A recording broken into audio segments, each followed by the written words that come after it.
His weathered hands trembled as he unfolded the crisp hotel statement. Derek sat alone at the kitchen table, evening light casting long shadows across the polished wood where they'd shared thousands of meals. The familiar scent of coffee mingled with the salt of tears he couldn't hold back. A receipt for a room upgrade for two, when Sarah had insisted she needed to find herself alone in Bali. If betrayal has ever stolen your breath like this, share your story below. Like if this moment feels familiar, follow to see how Derek finds his dignity when everything else is lost. The wedding photo on the sideboard caught his eye. Younger faces, genuine smiles, promises meant to last decades. A single tear splashed onto the statement, blurring the damning evidence as his throat constricted around a sob. His fingers crushed the paper's edge as 50 years of trust crumbled in seconds. Outside, a car door slammed, jolting him from his grief with a different kind of dread. Derek paused at the threshold of his den, the light switch flickering reluctantly to life. 57 years of living in this house, and still the wiring acted up. The familiar scent of coffee lingered from his morning ritual, now gone cold in the forgotten mug on his desk. His gaze settled on an envelope, its pristine white surface standing out against the weathered oak. Strange. He'd already collected today's mail. The floorboards creaked beneath his weight, a sound as familiar as his own heartbeat. Dust motes danced in the late afternoon sunlight, streaming through lace curtains Sarah had hung decades ago. The grandfather clock in the corner marked each second with relentless precision, amplifying the silence of the empty house. His fingers grazed the envelope, hesitating before lifting it. No postmark, just his name in what appeared to be Sarah's handwriting. Opening it revealed a statement from the Women's Association where she volunteered as treasurer. Something about the numbers caught his practiced eye, discrepancies he couldn't immediately place, but that triggered the same instinct that had served him well during 40 years in financial investigation. Not right. Something's not right here. A photograph on the bookshelf caught his eye. Their grandchildren at the lake last summer, Sarah surrounded by laughing little ones. Sunday dinners with family gathered around their table, Sarah's famous apple pie, the trust built over a lifetime together. His throat tightened unexpectedly.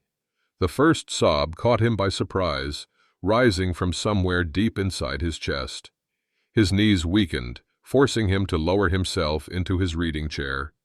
The statement trembled in his hands as tears blurred the figures that suddenly seemed to accuse not just financial impropriety, but something deeper, more personal. "Can't be," he whispered, his voice cracking like brittle autumn leaves. He pressed a hand to his chest where a physical ache had formed, each heartbeat pushing against the pressure of betrayal too enormous to comprehend. His head shook slowly in denial as another sob hitched his breathing. Derek clutched the frame holding the grandchildren's photo, thumb tracing their innocent smiles. Those kids worshipped their grandmother. What would this mean for them? For the legacy he and Sarah had built together?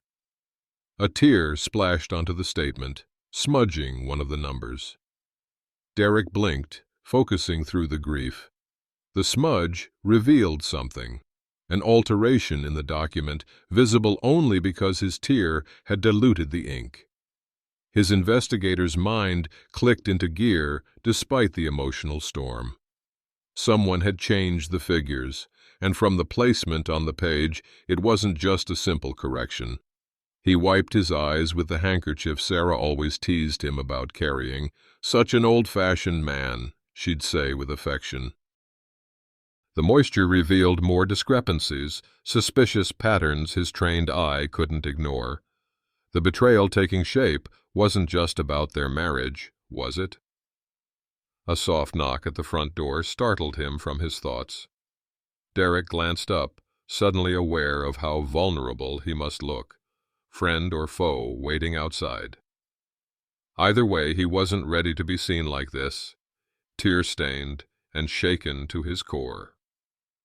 Derek wiped his eyes with the back of his hand, rising unsteadily from his chair. The knock came again, more insistent this time. He tucked the statement into his pocket, a weight heavier than the paper itself. Not now. Whoever stood on his porch would have to wait. He reached for the phone instead, dialing his brother Michael's number from memory. 3 rings, then 4. The evening shadows lengthened across the den as dusk settled, making the room feel smaller, more confined. The clock's ticking grew louder in the silence. "Hey there," Michael's voice, too casual. "Caught me heading out. Everything okay?" "Fine," Derek said, the word catching on his lips that wouldn't stop trembling. "Just checking in." The lie tasted bitter, foreign on his tongue, after decades of straight talk between them. A memory surfaced. Michael's furrowed brow last Christmas, when Sarah had excused herself early from dinner. "She seems distant lately," he'd said, and Derek had dismissed it as holiday stress. The coffee mug on his desk had gone completely cold, a thin film forming on its surface. Derek's fingers traced the grain of the wooden desk, rough against his skin. The same desk where he'd taught his grandchildren to draw, where Sarah had paid their bills for 40 years. "You sure? You don't sound right," Michael pressed, a thread of concern winding through his words. Derek's gaze fell on a framed photo of Sarah at the Women's Association fundraiser last spring, beaming with pride as she announced record donations. The same organization whose statement now burned in his pocket. "When did you last see Sarah?" he asked, instead of answering, his voice steadier than he felt. A pause. Too long. "Book club meeting? Couple weeks back." "Why?" Another sob threatened, building in his chest, but Derek swallowed it down. The knock at the door had stopped. Whoever had been there had given up, or worse, decided to come back later. "Derek? What's going on?" Michael's voice sharpened with concern. His fist clenched, then came down hard on the desk, rattling the pens in their holder. "Nothing. I'll call tomorrow." He hung up before Michael could object, before his voice betrayed him completely. The house fell silent again, save for his ragged breathing and the merciless ticking of the grandfather clock. Derek pulled the statement from his pocket, smoothing its crumpled edge. The smudged figure, $15,000, altered to $18,000, stared back at him, the first thread in what he suspected was a larger deception. He moved to his filing cabinet, trying the drawer where he kept their financial records, locked. Since when did they lock things from each other? His reflection caught in the window glass, a man he barely recognized, eyes reddened, mouth set in a grim line. The doubt that had been a whisper now solidified into certainty. Something was very wrong, and it went beyond Sarah's sudden self-discovery trip to Bali.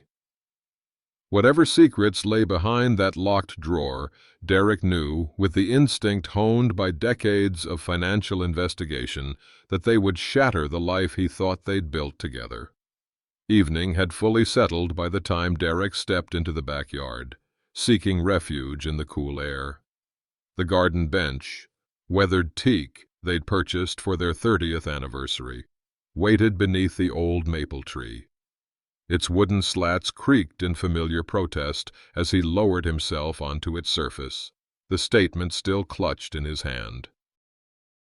The scent of Sarah's prized roses hung in the twilight air, a sweetness that now seemed to mock the bitterness spreading through him. A light breeze stirred the leaves overhead, whispering secrets he couldn't quite catch. The garden had always been their sanctuary, the place they retreated to when life's storms raged. Now it felt like foreign territory. Derek unfolded the statement again, eyes straining in the fading light. Beyond the altered figure he'd spotted earlier, other discrepancies began to emerge.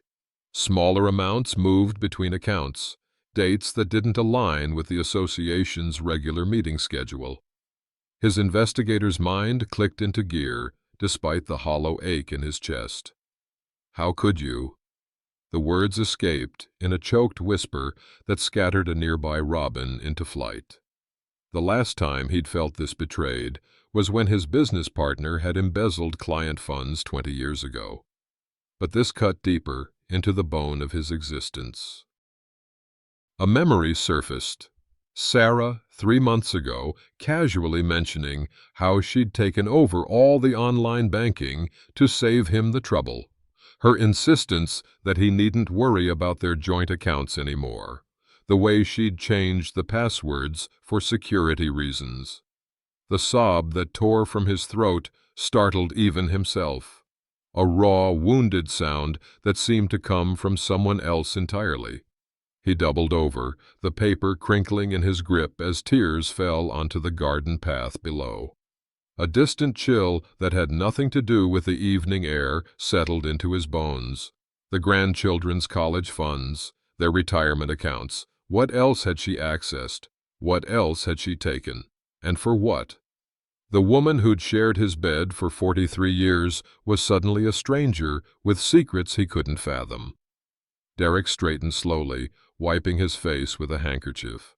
The paper in his hand, this single altered statement, was just the beginning. If his suspicions were correct, Sarah hadn't gone to Bali merely to find herself. She'd gone because something was unraveling, and she needed to escape before it all came crashing down. He read through the document once more, meticulously this time, his trained eye catching subtle patterns. The deposits matched withdrawals from their personal savings. He was certain of it, though he couldn't access the accounts to confirm. Not yet, anyway. Derek folded the statement and tucked it securely into his pocket. Tomorrow, he would begin a proper investigation. Tomorrow, he would start untangling whatever web Sarah had woven while he'd trusted blindly. A twig snapped in the darkness beyond the garden's edge. Derek's head jerked up, eyes narrowing as he peered into the shadows beneath the hedge. "Who's there?" he called, voice steadier than he expected. Silence answered him, but the prickling sensation between his shoulder blades told him he wasn't alone. Someone was watching. Someone who perhaps knew exactly what that statement in his pocket meant. Morning light filtered through the dusty window of the attic, illuminating dancing particles in its beam. Derek hadn't slept, his mind racing through possibilities while his heart ached with each new suspicion. The wooden beams creaked overhead as he moved carefully between stacked boxes and forgotten furniture, searching for answers in the one place Sarah rarely ventured. The old trunk in the corner, his personal archive from 40 years in financial investigation, waited like a loyal friend. Derek knelt before it, ignoring the protest in his knees, and lifted the heavy lid. The familiar scent of old paper and leather bindings greeted him, comforting in its constancy. "Let's see what you've been hiding, Sarah," he murmured, pulling out his laptop. He might be locked out of their online accounts, but he still had his methods. Old-school methods that had served him well before the digital age had transformed financial crimes. His brother's words from their call yesterday echoed in his mind. That pause before answering about Sarah, too long, too deliberate. Michael knew something. The question was how much. Derek dialed his number again, putting the phone on speaker while he pulled records from the trunk. "Twice in 24 hours. Must be a record," Michael answered, attempting lightness but missing by a mile. "I need to ask you something," Derek said, bypassing pleasantries. "And I need the truth." The silence stretched between them, heavy with unspoken knowledge. "How long have you suspected something was wrong with Sarah?" Derek finally asked, his voice steady despite the rage building in his chest. A sigh whistled through the phone. Suspected or known? The admission hit Derek like a physical blow. He gripped the edge of the trunk, knuckles whitening. "You knew." "And said nothing?" "I tried, Derek. Last Christmas, remember? You shut me down. Said I was imagining things." A hot tear slid down Derek's cheek before he could stop it. "What exactly do you know?" "Not the details, just patterns. The late nights at association meetings. The new friends she wouldn't introduce you to. The way she changed the subject whenever money came up." Derek's gaze fell on a photo album he'd unearthed from the trunk. He flipped it open, revealing pictures from their 30th anniversary cruise. Sarah smiling, her arm around his waist. The happiness in her eyes looked genuine. Had it been? Or had she been playing a role even then? "Why Bali?" Derek asked, the question that had gnawed at him since she'd announced her solo trip. Another pause. "She mentioned meeting someone there. A financial advisor," she said. The rage that had been simmering erupted in a sudden, violent movement. Derek slammed the album shut and hurled it across the attic. It hit the wall with a satisfying thud before falling open to a cascade of scattered memories. "Why you?" The words tore from his throat in a roar that shocked even him. "My own brother." "Derek, listen." "No, you listen," he interrupted, tears now streaming freely down his face. "While you were protecting her secrets, she was stealing from the Women's Association, embezzling Michael, and God knows what else." The silence that followed confirmed his suspicion. This, at least, Michael hadn't known. Derek wiped his face with trembling hands. "I need account statements. All of them. Bank, credit cards, investment portfolios. Everything from the past year." "You think she's been—" "I don't think. I know." Derek cut him off, already pulling another box toward him. "The question is how much and where it went, and who else might be involved." As he hung up, Derek noticed a flash of white beneath a stack of old tax returns. He pulled it out. An unfamiliar credit card statement addressed to Sarah at a P.O.'d box he'd never heard of. His stomach clenched as he scanned the charges. Luxury hotels in Singapore, Jakarta, and Bangkok, all dated months before her sudden Bali trip. The most recent statement showed room charges for 2 people. The papers slipped from his grasp, scattering across the attic floor, as another name caught his eye on a hotel reservation confirmation. Someone named David Chen, sharing a suite with his wife in Bali.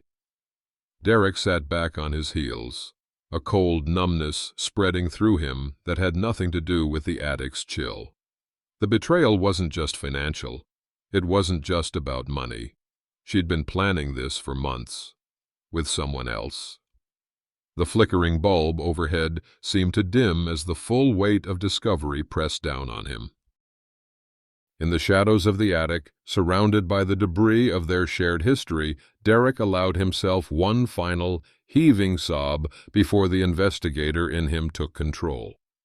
Now he knew what he was looking for, and he wouldn't stop until he had every piece of evidence needed to confront the stranger who had once been his wife. 3 days of relentless investigation had left Derek hollow-eyed and exhausted. The evidence folder lay beside him on the cold park bench, thick with printouts, statements, and handwritten notes. The morning crowd had thinned, leaving him alone with his thoughts and the rustling leaves overhead. The air carried a hint of coming rain, matching his darkening mood.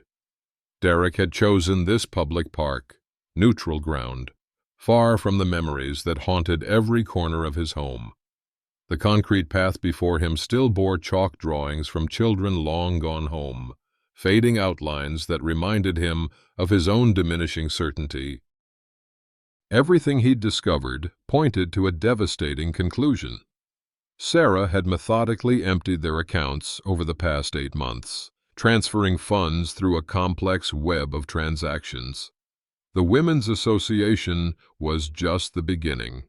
Nearly $40,000 missing there, but their retirement accounts, the grandchildren's college funds, their joint savings, all significantly depleted.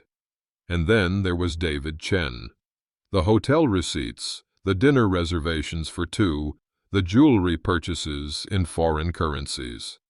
The betrayal was complete, personal and financial threads woven into a tapestry of deception so thorough it staggered him. Derek pulled out his phone, scrolling to the text he'd received from the bank that morning. His request to freeze the accounts had been denied. Sarah had removed his name as an authorized user months ago. The words blurred as fresh tears threatened.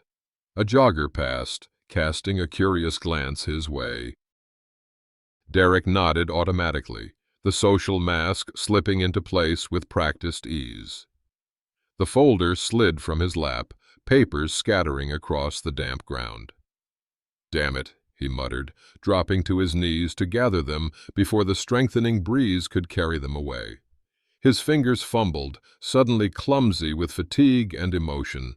A critical page, the one showing transfers to an offshore account, slipped beneath the bench. As he reached for it, his phone buzzed with a call from Michael. "I'm at the bank," his brother said without preamble. "It's worse than we thought. She's liquidated the investment portfolio, too." Something inside Derek, some final pillar of strength, crumbled.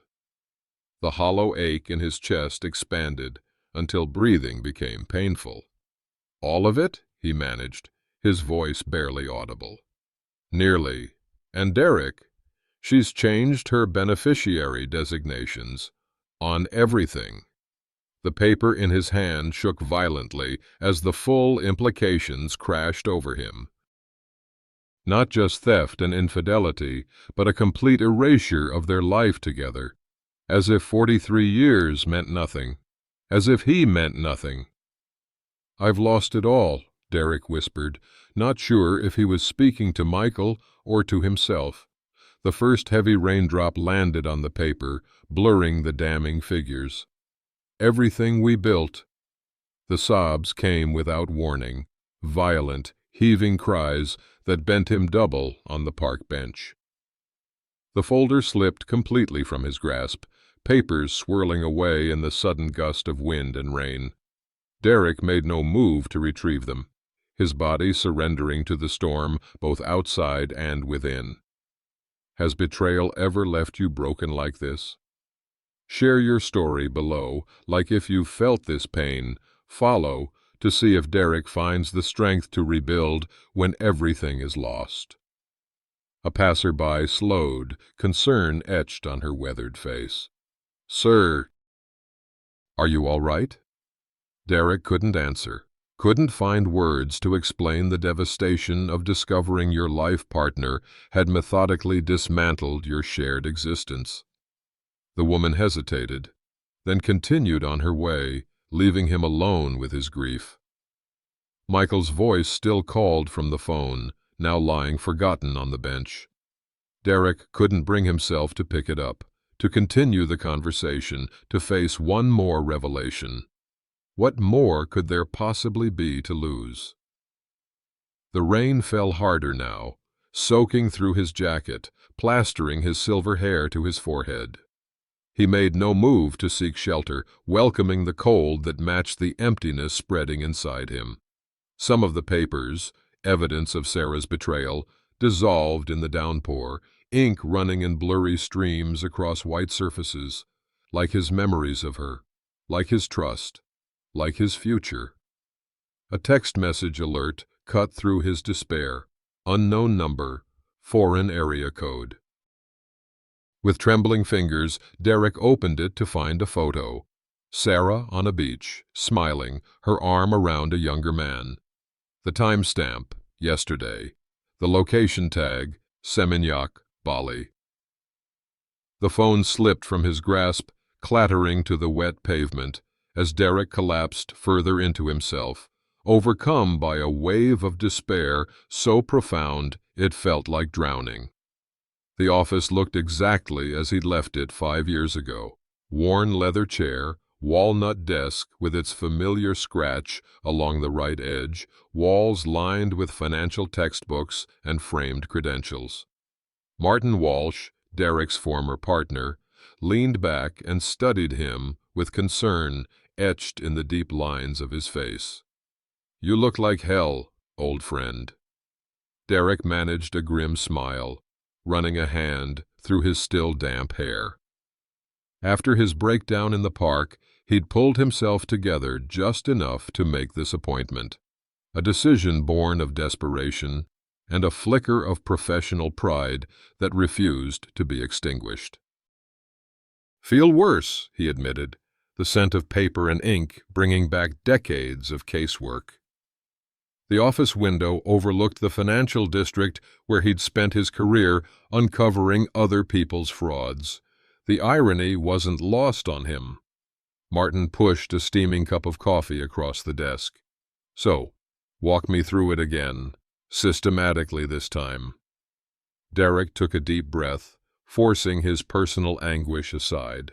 This was familiar territory. Analyzing financial crimes had been his life's work. He could do this, even when the criminal was his wife. 8 months of strategic withdrawals, he began, his voice steadying as he slipped into investigator mode. Small enough to avoid automatic flags. The Women's Association was just practice, building confidence before hitting our personal accounts. Martin nodded, taking notes in his precise handwriting. "And the offshore transfers?" "Cayman Islands, 3 separate accounts." A tear threatened, but Derek blinked it away. "She's been planning this for over a year, Martin." "And this Chen character?" The name still felt like a knife twist, but Derek continued. "Investment advisor, supposedly 38 years old. They met at a financial seminar last spring, one she never mentioned attending." Martin's pen stopped moving. He looked up, meeting Derek's gaze directly. "You know what this is, right? Classic sweetheart scam, targeted at her age demographic. The suggestion should have brought relief, that Sarah was a victim too, not just a perpetrator. Instead, it twisted the knife deeper. She's not some vulnerable widow, Martin. She's a chartered accountant. She knew exactly what she was doing." A memory surfaced. Sarah laughing at his insistence on reviewing their finances quarterly. "You and your systems," she teased. "Some things need spontaneity, Derek." Had she been laying groundwork even then? "Either way," Martin continued, "we have options. The good news is I still have contacts at the Financial Crimes Unit." For the first time in days, something like hope flickered in Derek's chest. He gripped his coffee cup, the warmth seeping into his cold fingers. "You think we can recover any of it?" "Some, not all." Martin leaned forward. "But Derek, you need to be prepared. This goes public. Everything comes out. The affairs, the embezzlement from the Women's Association, all of it." The grandchildren's faces flashed in his mind, innocent, adoring. What would this do to them, to the family name he and Sarah had built over decades? A single tear escaped, tracking down his weathered cheek. He wiped it away with determination. "So be it." Martin nodded, reaching for his phone. "I'll make the calls. In the meantime, I need you to do what you do best. Build the case. Every transaction, every date, every discrepancy. Leave nothing to chance." The familiar challenge steadied Derek. This he could do. This had always been his strength, meticulous investigation, finding patterns others missed, building airtight cases. "There's something else," Derek said. pulling a folder from his briefcase.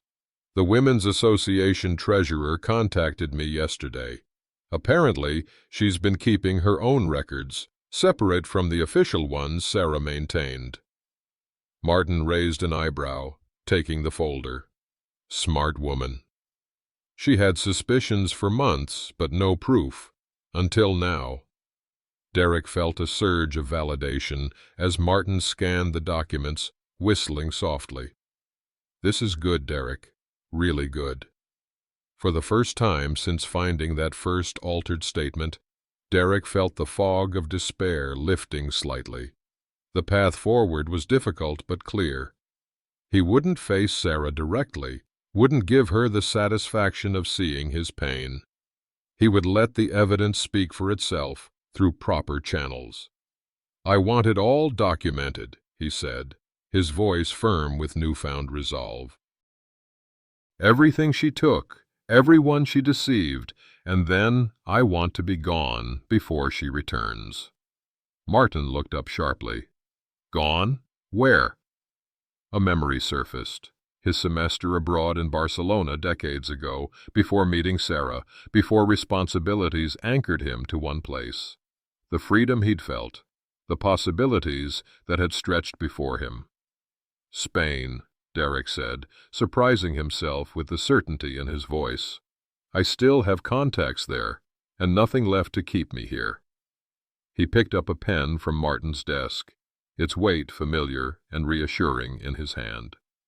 The tears that had nearly overwhelmed him in the park were now replaced by something stronger, determination born of betrayal, but carrying the seeds of liberation. "Let's get to work," he said, meeting his old friend's gaze. "I have a life to reclaim." The courthouse loomed before Derek, its stone facade imposing against the morning sky. He gripped the leather portfolio containing weeks of methodical investigation, every transaction traced, every deception documented. The evidence had grown from a single altered statement to a comprehensive case file that would leave no room for doubt or denial.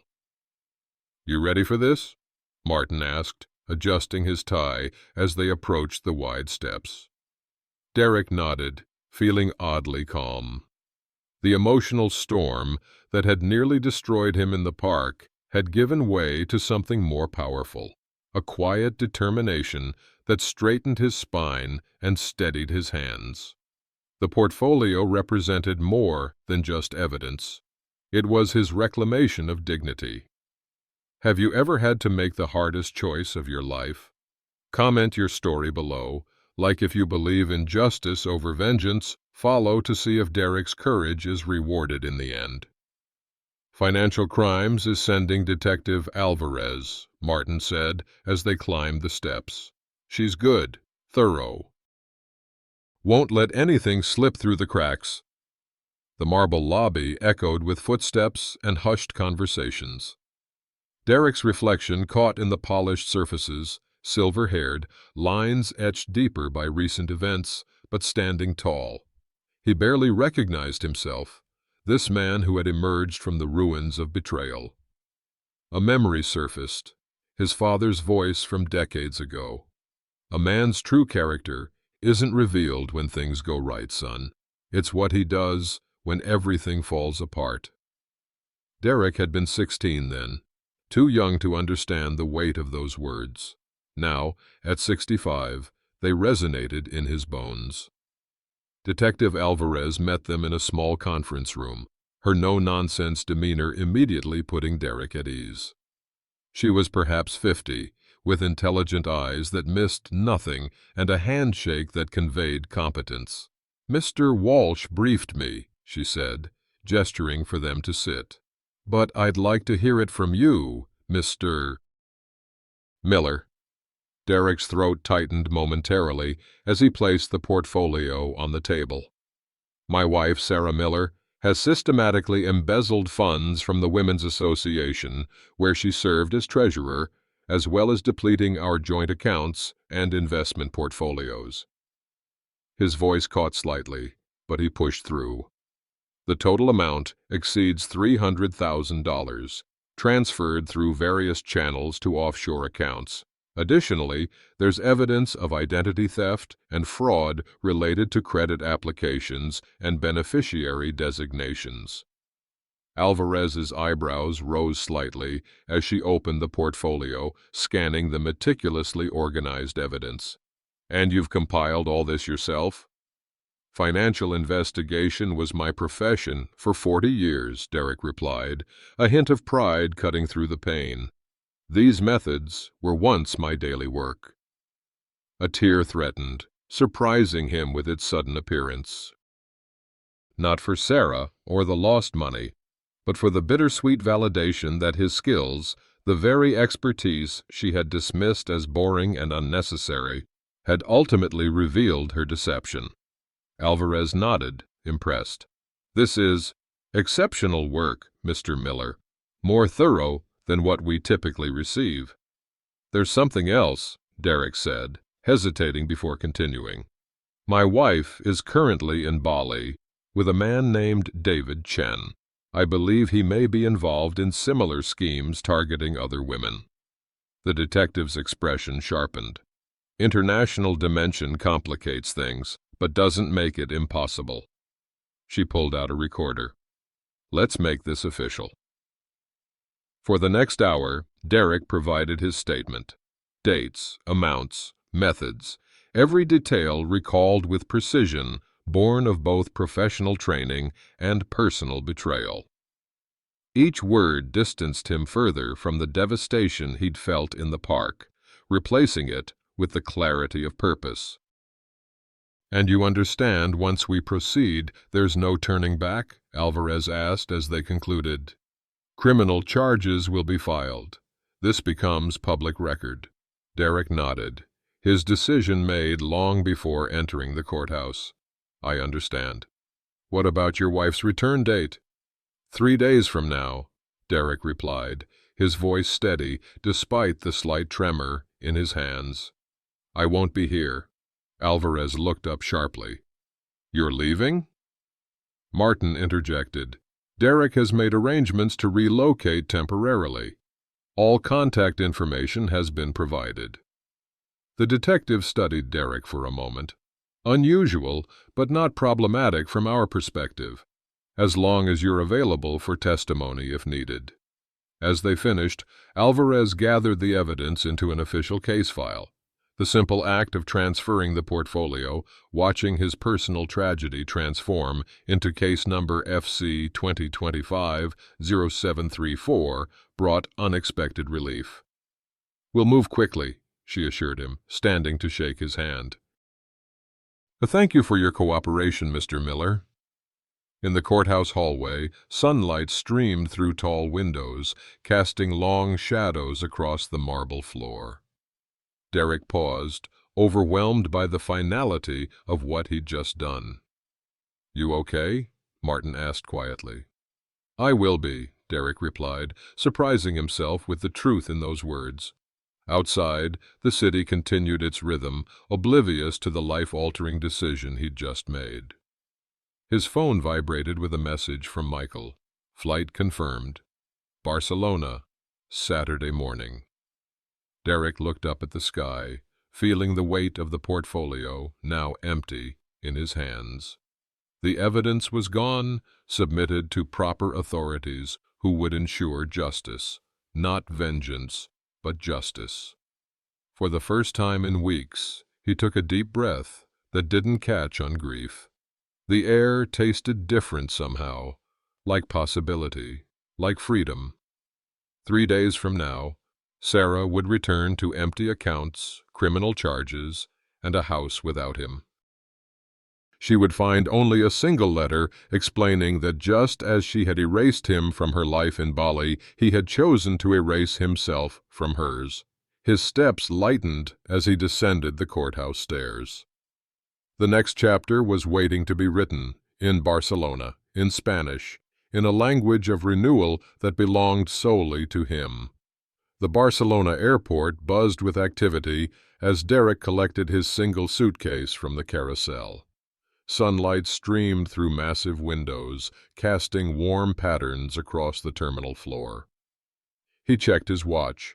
In 12 hours, Sarah's flight would land in Seattle, where Detective Alvarez would be waiting instead of a welcoming husband.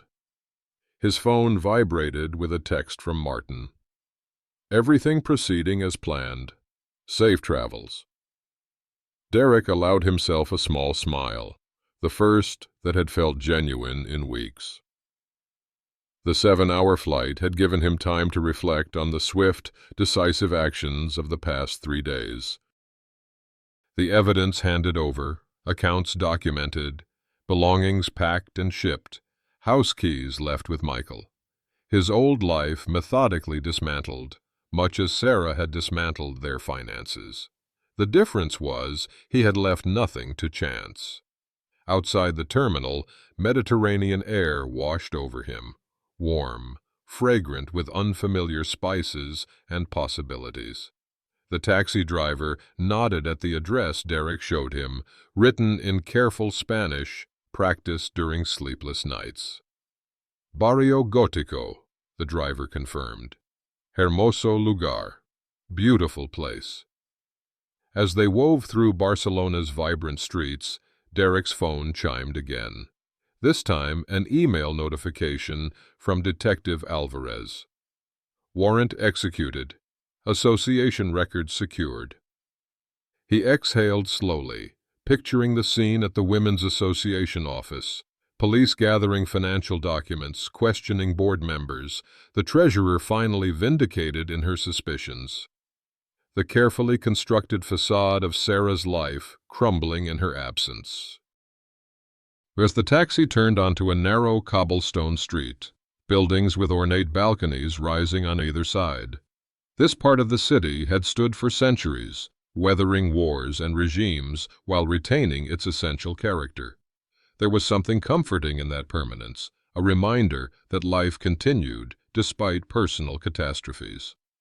Aquí estamos, the driver announced, stopping before a restored building with a heavy wooden door. Your new home, senor. Home. The word caught in Derek's throat as he paid the fare. Could anywhere feel like home again after what had happened? Miguel, the property manager, greeted him warmly at the door. Senor Miller, welcome, welcome. Your brother explained everything. The apartment is ready for you. The space was modest but charming. High ceilings, restored tile floors, windows overlooking a small plaza where afternoon shadows played across ancient stones. The furniture was simple, nothing like the carefully curated pieces Sarah had insisted upon for their Seattle house. It's perfect, Derek said, surprised to find he meant it. After Miguel left, Derek stood alone in the quiet apartment. The distant sounds of street musicians floating through open windows, 7,000 miles from the betrayal that had shattered his world, 7,000 miles from the courthouse where, at this moment, the legal machinery was grinding into motion. His phone rang, Michael's name on the screen. You made it, his brother said, relief evident in his voice. How's the apartment? Good. Different. Needed different. Derek moved to the balcony, watching an elderly couple stroll arm in arm across the plaza below. Any word about Sarah? That's why I'm calling. Michael paused, the silence heavy with unspoken news. Her flight landed early. Alvarez was waiting at customs with the warrant. Derek gripped the iron railing, knuckles whitening. In his mind's eye, he could see it clearly. Sarah's confident smile fading as uniformed officers approached, the confusion giving way to panic as handcuffs clicked into place. There's more, Michael continued. Chen wasn't with her. According to Alvarez, they'd separated in Singapore. He cleaned out their shared account and disappeared. A bitter laugh escaped Derek's lips before he could stop it. Poetic justice. The betrayer betrayed. Did she say anything? Asked for you. Alvarez gave her your letter instead. The letter. 4 pages that had taken hours to write, detailing not the pain or rage, but the simple, devastating facts of what he'd discovered and the evidence he'd compiled. No accusations, no recriminations. Just the truth she'd tried so hard to hide, presented with the same methodical precision she'd always dismissed as boring. The press got wind of it, Michael added. Sarah Miller, prominent accountant, arrested for embezzlement and fraud. It's already hitting the local news. Derek closed his eyes, feeling not the satisfaction he'd expected, but a complicated mixture of vindication and grief. 43 years of marriage, ending not with retirement celebrations and grandchildren's graduations, but with criminal charges and public humiliation. The Women's Association president called, Michael continued. She wanted to thank you. Said your evidence saved them from complete financial ruin. A weight Derek hadn't realized he was carrying seemed to lift slightly. His actions hadn't just been about personal justice. They'd protected others, preserved an organization that served the community. There's something else, Michael said, his tone shifting. The treasurer, Ellen Nichols, she'd been building her own case file. Had been for months. She was days away from going to the board when you contacted her. Ellen, quiet, meticulous Ellen, whom Sarah had often mocked for her obsessive attention to detail. The irony wasn't lost on Derek. The grandkids are asking questions, Michael added softly. Lisa and Tom are trying to shield them, but— Tell them the truth, Derek said firmly. Age appropriate, but truth, no more lies. As the call ended, evening had fallen over Barcelona. Lights twinkled in the plaza below. A guitarist played something haunting and beautiful. Derek stood watching, feeling strangely untethered from the life he'd left behind. His phone chimed one final time, a news alert with Sarah's booking photo. He hesitated, then opened it. The image showed a woman he barely recognized, makeup-free, hollow-eyed, the confident smile replaced by stunned disbelief. For a moment, grief threatened to overwhelm him again, not for what he'd lost, but for what had never truly existed. Derek closed the alert without reading the accompanying article.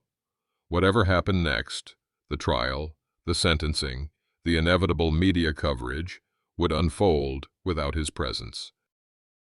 He had given the authorities everything they needed. Justice would take its course. He turned from the balcony and surveyed his new apartment, empty of shared history, but full of possibility. On the small writing desk lay a Spanish language book and a notebook ready for his first lesson tomorrow. In Seattle, Sarah faced the consequences of her choices. In Barcelona, Derek faced something altogether different. A future entirely his own, built from the ashes of betrayal but unburdened by its weight.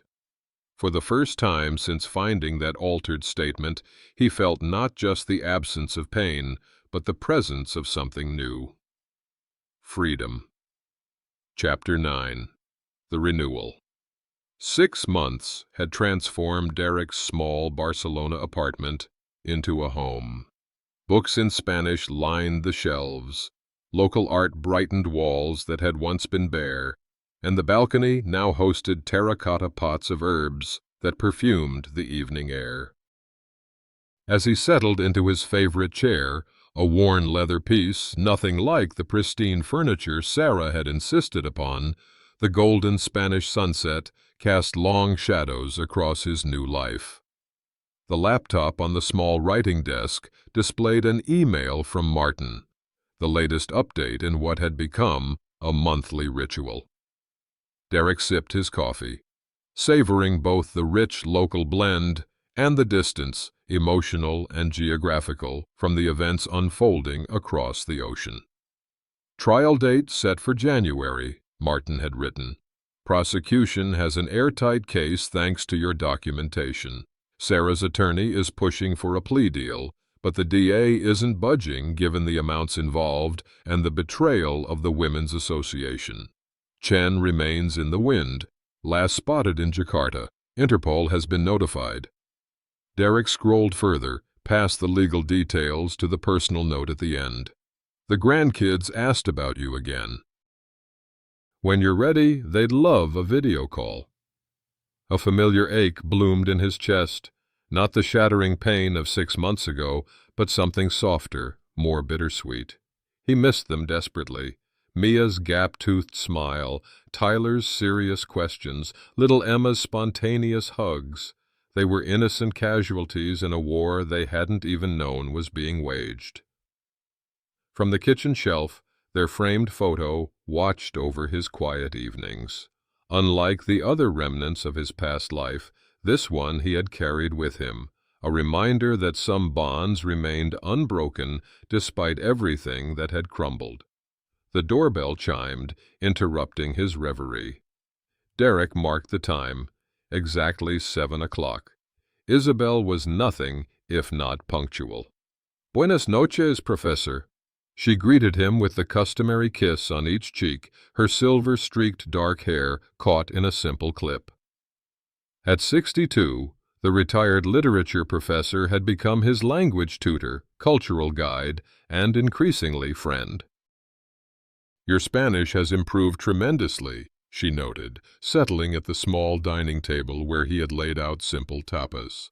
"Soon you won't need these lessons at all." Derek smiled, pouring her a glass of local wine. "Then I'll have to find another excuse for these evenings." The words surprised him, the easy flirtation so foreign to the man he'd been 6 months ago, wounded and wary. Isabel's answering smile, warm and unrushed, suggested she didn't mind this evolution. "I brought something for you," she said, pulling a book from her bag. "Garcia Marquez. Challenging, but I think you're ready." Their fingers brushed as she handed him the volume, the brief contact sending a warmth through him that had nothing to do with the evening temperature. This, too, was new. The realization that he was not merely existing in the aftermath of betrayal, but beginning to live again. After Isabel left, promising to return for a concert in the plaza the following evening, Derek returned to Martin's email. The cursor hovered over the reply button as he considered what to say about the grandchildren. His phone rang, Michael's name appearing on the screen. "Perfect timing," Derek answered. "I was just thinking about you." "Great minds," Michael replied. "How's Barcelona treating you?" "Better than I deserve, probably." Derek moved to the balcony, watching as the plaza below came alive with evening strollers. "Got Martin's update about the trial. That's actually why I'm calling." Michael's tone shifted slightly. "Sarah's asking to see you." The request landed like a stone in still water, ripples of emotion spreading outward. "Why?" Derek managed, his voice steady despite the sudden tightness in his chest. "Her attorney thinks a face-to-face might help her case somehow. Show remorse, maybe." "I told her attorney it was unlikely, but I promised I'd relay the message."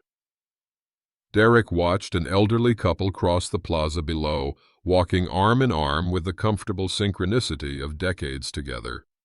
Once, he had imagined that future for himself and Sarah. "No," he said finally. "Whatever she wants to say, she can put it in a letter. I've moved on." The truth in those words surprised him. He had moved on. Not completely, not without scars, but genuinely forward into a life that increasingly belonged to him alone. "I figured as much," Michael said. "For what it's worth, I think it's the right call. Clean break." After they hung up, Derek opened the carved wooden box on his bookshelf, the one possession from his office he'd brought to Spain. Inside lay his old wedding ring, removed the day he'd handed the evidence to Detective Alvarez. He hadn't looked at it since arriving in Barcelona. The gold band caught the last rays of sunset, gleaming with memories of a life that now seemed to belong to someone else. 43 years of marriage encapsulated in a circle of metal that had once represented endless love and now symbolized nothing but broken promises. Derek closed the box with a decisive click. Some artifacts of the past needed to be acknowledged, but not dwelled upon. His laptop chimed with a new email, not from Martin this time, but from Ellen Nichols, the Women's Association treasurer whose separate investigation had corroborated his own. "Thought you might want to see this," she wrote. The association voted unanimously to establish a scholarship fund for women re-entering the workforce after setbacks. They're naming it after you, the Derek Miller Resilience Scholarship. Your actions saved our organization and inspired us to help others rebuild. Would love your blessing on this." Tears welled unexpectedly, blurring the screen. Here was something Sarah hadn't managed to destroy: his legacy of integrity, his professional reputation, his impact on a community he'd thought lost to him forever. With steady fingers, he typed his reply. "The honor is mine. Please use the enclosed donation to fund the first scholarship." He added his Spanish bank details and a generous sum that would have been impossible 6 months ago, before the courts had frozen Sarah's accounts and recovered a significant portion of their joint assets. As night fell over Barcelona, Derek returned to the balcony with Garcia Marquez's novel and a glass of Spanish brandy. Street musicians in the plaza below played something soulful and complex, the melody rising to meet him like an old friend.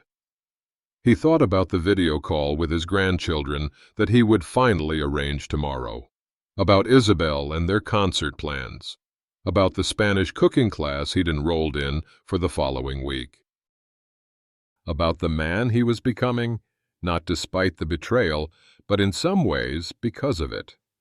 His phone lit up with one final message of the day. A photo from Michael of Mia's school art project, a colorful drawing of a man with silver hair standing on a balcony, Spanish flags and music notes floating around him. "For Grandpa in Spain," the childish handwriting proclaimed. "We miss you, but Mom says you're having a big adventure." Derek traced the drawing with his fingertip, tears flowing freely now, not the devastating sobs of the park bench or the bitter tears of the attic discovery, but something healing and hopeful. Yes, he whispered to the night air, to the vibrant city that had embraced him, to the future stretching before him. "I am." In his mind's eye, he could see Sarah sitting in her prison cell, facing the consequences of her choices. He could picture David Chen, perpetually looking over his shoulder as Interpol closed in. Their lives defined by deception, by what they had taken from others. His life, by contrast, was increasingly defined by what he was building for himself: a new home, new friendships, new purpose, new joy found in simple pleasures, a language mastered, a meal shared, music in a moonlit plaza. The final page of this chapter was writing itself in possibilities rather than regrets. Derek opened the novel Isabel had brought him, the Spanish words no longer foreign but welcoming. Beyond the betrayal that had nearly broken him lay a truth he was only now beginning to fully grasp. Sometimes freedom comes disguised as devastation. Sometimes the end of one story is merely the necessary prelude to a better one. And sometimes a man of 65 discovers that his most authentic life is waiting patiently on the other side of heartbreak, ready to begin when he is. The Spanish sunset painted Barcelona's skyline in hues of amber and gold as Derek stood on his balcony, watching evening descend on the plaza below. 6 months had passed since he'd handed that evidence folder to Detective Alvarez. 6 months since he'd walked away from 43 years of marriage and the ruins of a life built on what he now understood had been shifting sand. Sarah's trial was approaching, her attorneys still pushing for a plea deal that seemed increasingly unlikely as the full extent of her crimes came to light. David Chen remained elusive, though Interpol had tracked him through Singapore and Jakarta. always one step behind the man who had first encouraged Sarah's betrayal and then betrayed her in turn. Poetic justice, Michael had called it during their last phone call. Derek wasn't sure he'd go that far, but he understood the symmetry.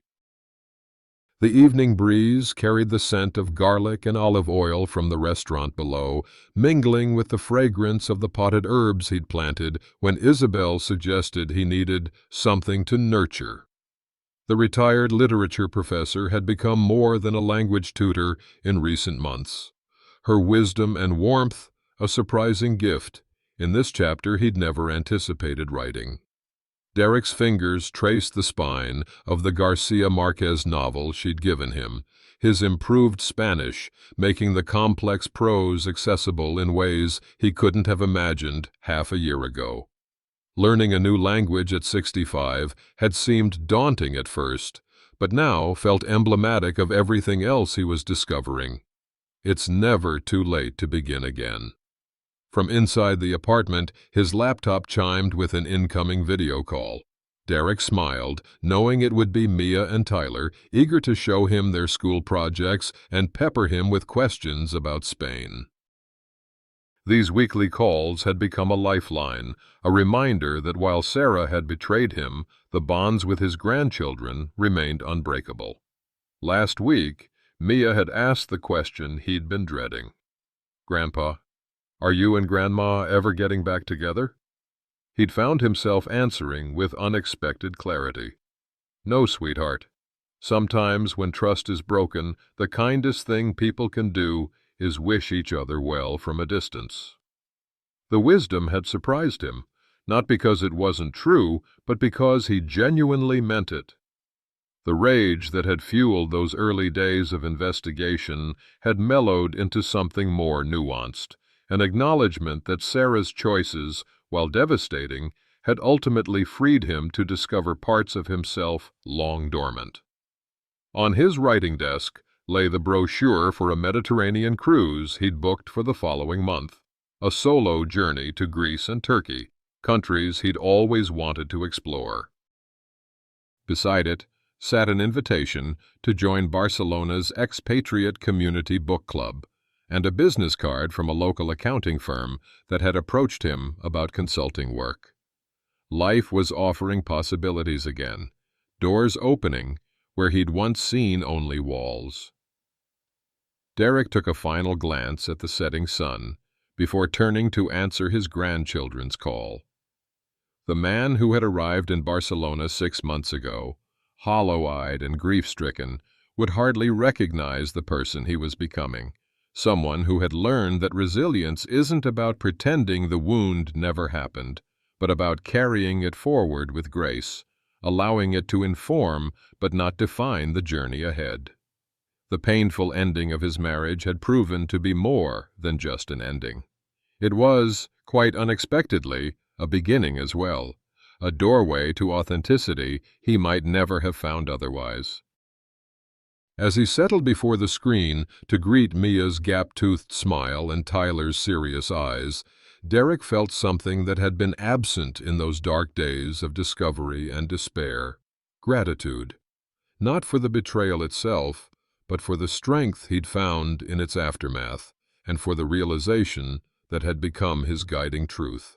It's never too late to start again. It's never too late to become the person you were meant to be all along.